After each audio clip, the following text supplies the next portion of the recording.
So, hey, it is your licensed financial advisor, neighborhood financial advisor, back again with another topic. And this time, I got a question from a prospective client. And they asked one of the most pivotal questions that you can ever ask as somebody who's new to investing, who wants to know the secrets. So the question was, how is it that wealthy people or CEOs can sell their shares and not pay taxes on that? But somebody like them or myself, we have to pay capital gains taxes. Well, here's the thing.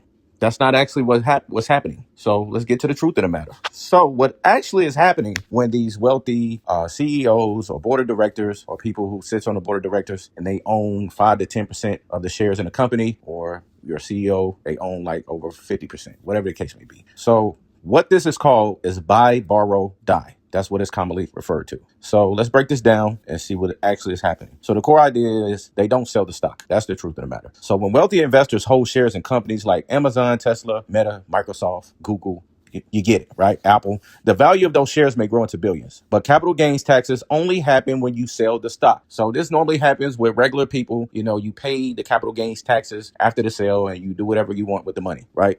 All right. So that's called a realized gain. So example, you buy a stock for $1 million and it grows to $100 million. If you sell, you owe capital gains up to 20% federal and state. So instead of selling, they actually borrow against the stock. Now, you may not have heard that concept before. Some of you have, because, you're tapped in a little bit. So let's see why. So borrowing against shares is the key move. Wealthy investors take securities-backed loans from banks. Their stock acts as collateral. So let's say you got a net worth of $100 million in Tesla stock. The bank lends them a $20 million loan at an interest rate, maybe 2 to 5%. It's low. You can trust whoever, you're selling to, because the stock is the collateral. They have a lot of shares in this stock. The stock is a great company, and, the stock is booming. You have belief in it. Everybody believes in it. So it's going to grow. You're banking on that. So because it's a loan, it's not income. So no income tax, no capital gains tax. So they now have $20 million in cash to do whatever the hell they want with.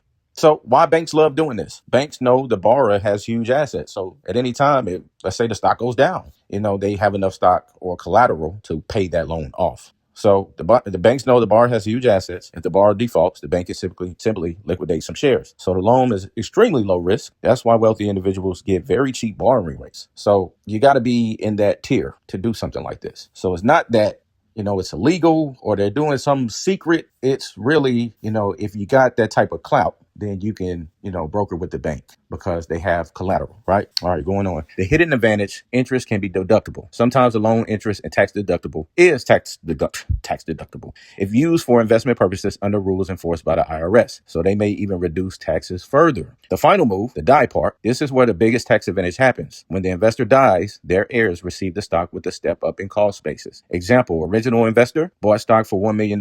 It grew to $100 million. When they died, the tax basis resets to $100 million. So if heirs sell the stock immediately, capital gains tax equals $0.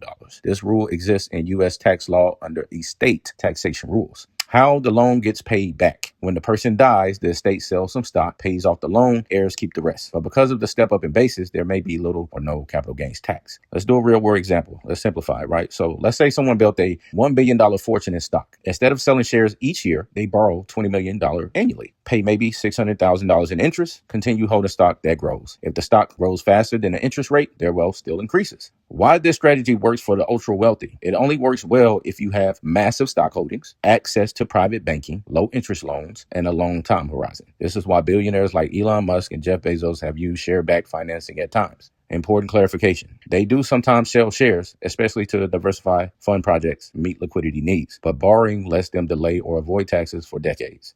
There you go. That's the truth of the matter. They're not necessarily special. They just own a whole lot of shares and they're the CEO or founder of these companies. So guess what? They own a lot of shares. So that's another video, content, education, information for my followers, for those that didn't know who wanted to inquire, and my prospective client on how this works. And just like that, that's how the cookie crumbles.